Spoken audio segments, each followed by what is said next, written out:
Amis de la Formule 1, Hamilton est de retour. Et quelle façon de le faire! Deuxième place au Canada avec un dépassement spectaculaire à l'extérieur du virage 1 sur Verstappen au 61e tour.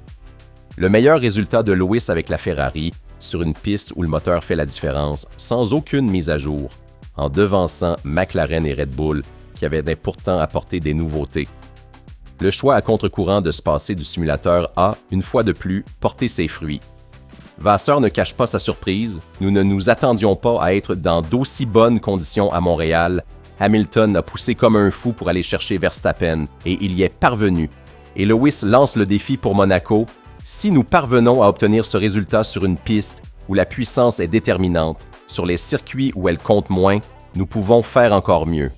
Si vous ne voulez rater aucune mise à jour sur la Ferrari et sur la Formule 1, laissez un like à la vidéo et abonnez-vous à la chaîne pour rester toujours informé. Cela dit, entrons directement dans l'analyse détaillée. Le Grand Prix du Canada a offert à Hamilton son premier vrai moment de gloire en rouge. Sur le circuit de Montréal, il a livré sa meilleure prestation depuis son arrivée chez Ferrari et le sommet de ce dimanche a été le magnifique duel final avec Max Verstappen qui a enflammé les tribunes du circuit canadien. Dans le deuxième relais, Hamilton a démontré qu'il avait encore énormément à offrir à la Formule 1.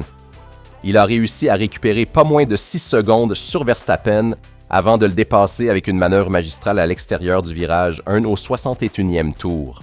Cette remontée a été rendue possible par l'excellent équilibre de la voiture, un aspect pour lequel le pilote a tenu à remercier l'usine.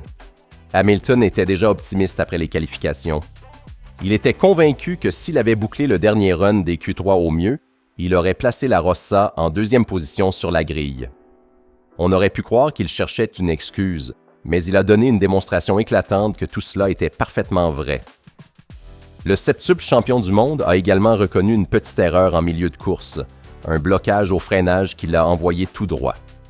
Cette légère faute l'a contraint à un effort supplémentaire pour combler l'écart, heureusement surmonté dans le final, grâce à sa persévérance bien connue et à la classe cristalline d'un champion qui, à 41 ans, continue de puiser dans ses ressources intérieures pour exprimer son talent quand il sent qu'il peut s'appuyer sur une bonne machine.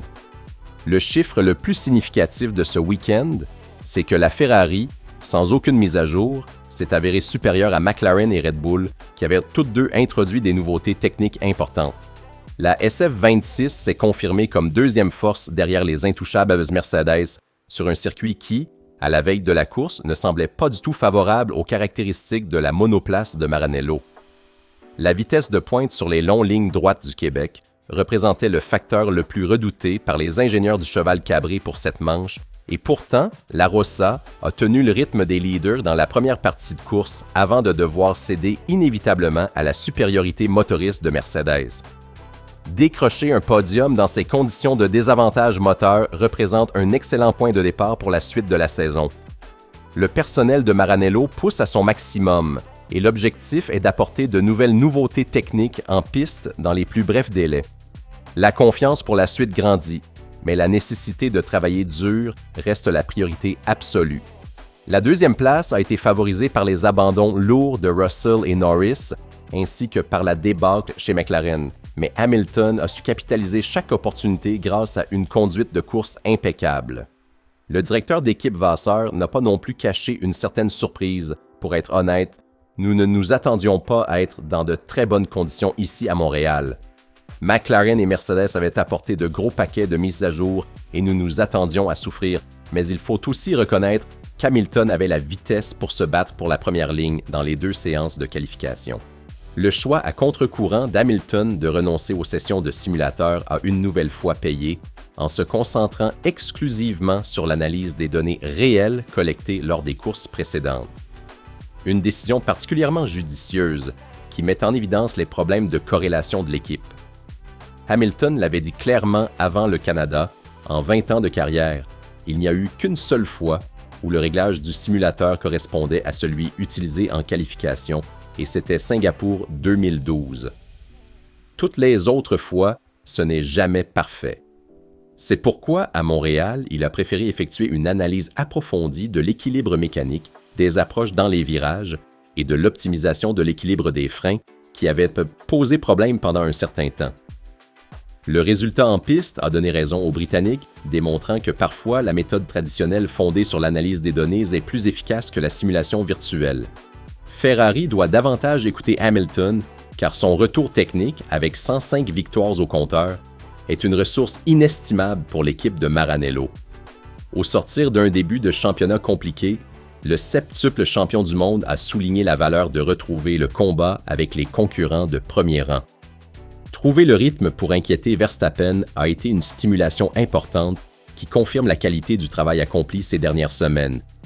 Après la course, Hamilton a trouvé de très belles paroles pour son équipe. « Je travaille de tout mon être avec Fred, qui fait un travail fantastique en tant que leader de l'équipe, tout comme nos ingénieurs et tous ceux qui travaillent dans l'usine.